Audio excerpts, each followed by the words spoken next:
Well, for almost 20 years, as the first Toyota Prius launched electric vehicles onto our roadways, Infrastructure Partnerships Australia and its Chief Executive, Adrian Dwyer, have foreshadowed a problem about the way roads would be paid for in the future.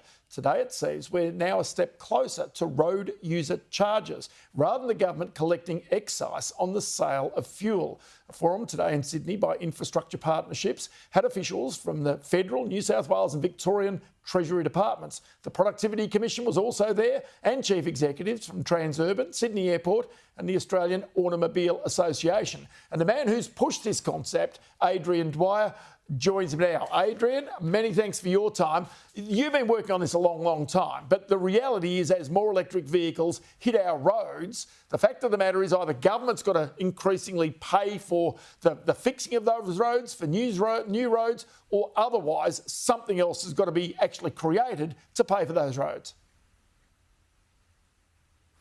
Yeah, that's right, Ross. We're seeing a terminal decline in fuel excise revenue driven by fuel efficiency and latterly by electric vehicles coming into the fleet. It's a good thing that those electric vehicles are coming in for emissions reduction, but they still use roads.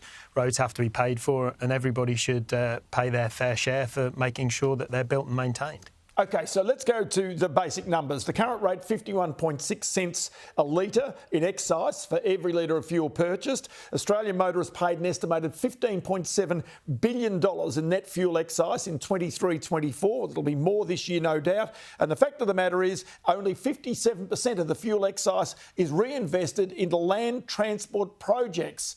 The point is that the money's got to come from somewhere.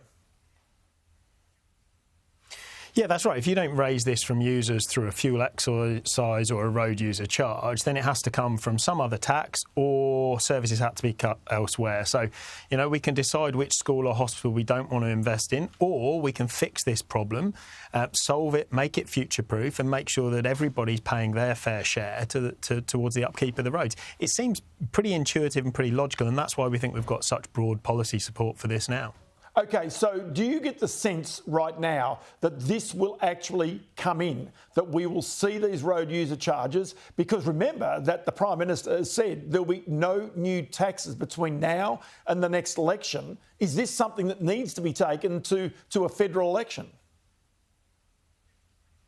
Well, I think it's important to frame the fact that if you drive a petrol or diesel car today, you're already paying. You pay through fuel excise when you fill up at the pump. So this is really an update to a taxation system that has been outdated. This is not a new tax. This is making sure that everybody makes their fair contribution and bringing those vehicles that don't pay fuel excise into the funding regime.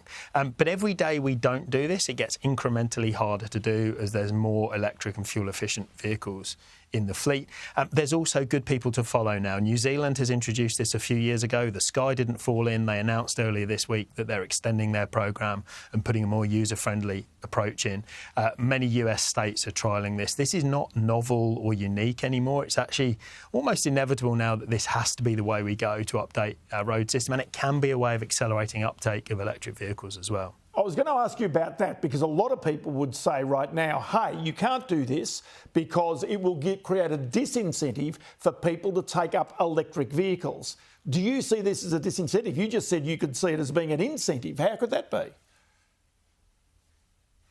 Yeah, well, let's first say that anybody that's looked at this that doesn't have a dog in the fight, the likes of the Productivity Commission, Infrastructure Australia and others, have all said that this is the right logical solution to the problem, and starting with light electric vehicles is the right place to start. There are, of course, advocates with a singular focus on the uptake of electric vehicles that have suggested that this can retard the uptake. My view would be it's pretty easy to throw rocks at an idea like this, but it'd be much better to be constructive and talk about the way we can use the revenue that it would raise to invest in infrastructure that supports electric vehicles. Yes, that's roads, but equally the thing that's really an impediment, the number one thing that's stopping people buying an electric vehicle is range anxiety. So why not have a proper grown-up discussion about how we use this revenue to help support the rollout of charging infrastructure and to make sure we're future-proofing the system so it's fair for all. It's going to be interesting because, of course, you've also seen the sales of electric vehicles fall in recent times as well, right? Yeah, I think we've probably got to a point where the first adopters have moved in, the price points of electric vehicles have come down, and some of those more difficult to overcome challenges like range anxiety are coming to the fore. Indeed. So if we can talk about how we can raise revenue but use that to invest, that seems like a win-win to me. No, it's a good thing. Adrian, Dwyer, always good to chat to you, and many thanks for your time on the program today.